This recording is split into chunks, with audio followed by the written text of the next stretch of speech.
Welcome to volume 9 of our econometric lecture.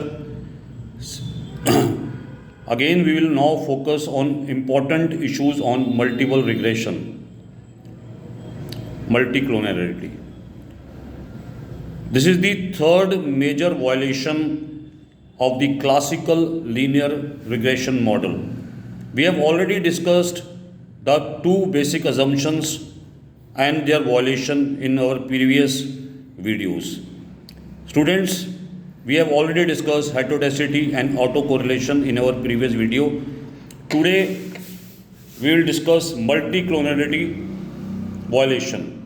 Multiclonarity कब occur करती है? जब दो या दो से ज़्यादा इंडिपेंडेंट वेरिएबल जो एक दूसरे के साथ हाईली कोरिलेट होते हैं और बहुत डिफ़िकल्ट होता है आइसोलेट करना उनका इंडिविजुअल इफेक्ट ईच वेरिएबल्स का on the dependent variable. Students, multicollinearity refer करती है सिचुएशन को जिसमें स्ट्रॉन्ग लीनियर रिलेशनशिप होता है अमॉन्ग द इंडिपेंडेंट वेरिएबल्स.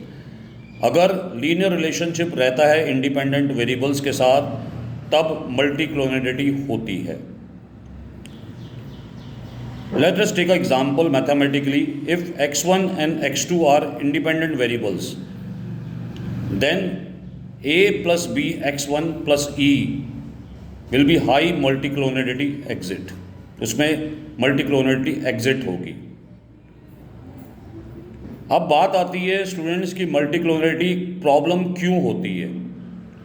मल्टीक्लोनरिटी में प्रॉब्लम इसलिए होती है क्योंकि रिग्रेशन कोफिशिएंट बहुत सेंसिटिव होते हैं. थोड़े से भी चेंज डाटा में अगर चेंज होता है और हमारा स्टैंडर्ड एरर जो होता है वो इन्फ्लेटेड हो जाता है, जिसकी वजह से हमारा test statistics specially T statistics insignificant हो जाता है. हम आने वाली वीडियोस में टी स्टैटिस्टिक्स के बारे में और ज़्यादा डिटेल की बात करेंगे और हमारा जो कोफिशिएंट है वो अनस्टेबल हो जाता है और अनरिलायबल हो जाता है और हमारा जो कोफिशिएंट है वो इनकरेक्ट माना जाता है. मॉडल्स के अंदर हाई आर स्क्वायर होता है एंड लो सिग्निफिकेंस लेवल होता है इंडिविजुअल वेरिएबल्स का. अब हम बात कर रहे हैं कि इसके बेसिक कॉजेज क्या हैं मल्टीक्लोनरिटी के. पहला अगर हम बात करें तो हम इंक्लूड कर देते हैं सिमिलर वेरिएबल्स को. Example age and year of experience एक सिमिलर टाइप का वेरिएबल है जिसको हम इंक्लूड कर देते हैं. We use dummy variables with intercept, dummy variable trap जिसको हम डमी वेरिएबल ट्रैप भी बोलते हैं. कई बार हम डमी वेरिएबल्स का एडिशन कर देते हैं. We also include polynomial terms like X square जिससे भी ऑटो कोरिलेशन दिखता है, या हमारा मॉडल ही इम्प्रॉपर है, improper specified model we can से.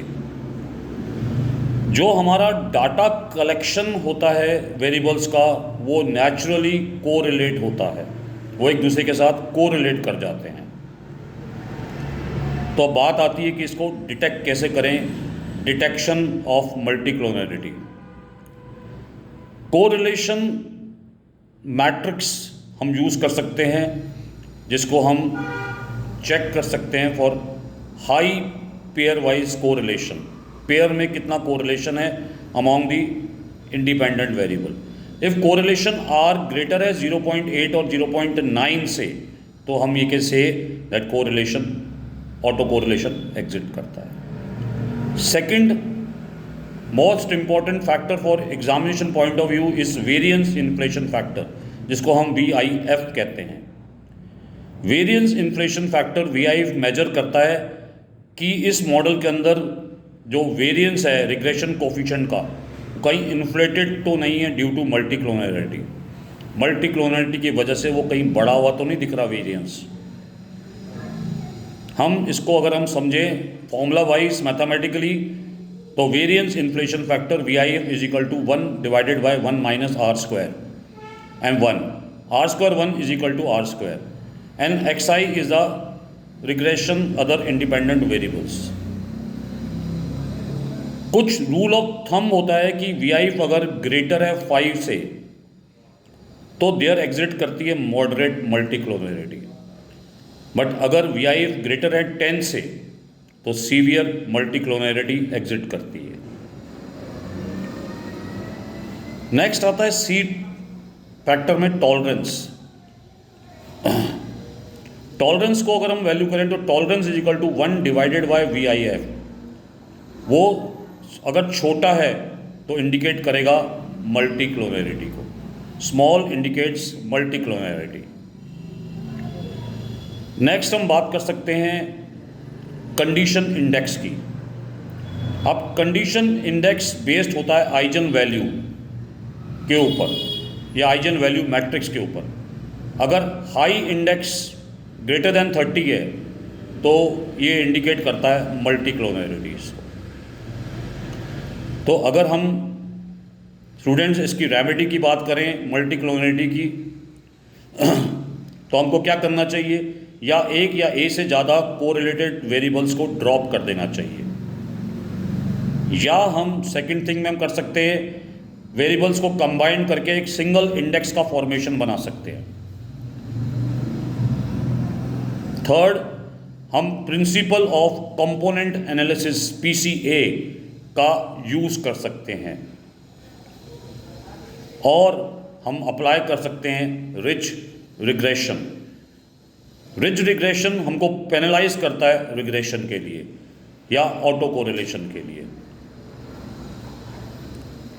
लास्ट वी कैन से हमारा सैंपल साइज को अगर हम इंक्रीज कर दें इफ पॉसिबल तो ये हम इससे डिटेक्ट कर सकते हैं। अगर हम समरी में समझें कि मेथड्स हमने कौन से यूज़ किए रूल ऑफ थंब के जो हमने ऊपर डिस्कस कर रखे हैं। एक हमने बात करी थी कोरिलेशन मैट्रिक्स की, जिसमें हम चेक करते हैं variable coefficient R should be greater than 0.8। अगर प्रॉब्लमिस्टिक है तो VIF का डायग्नोस करना चाहिए।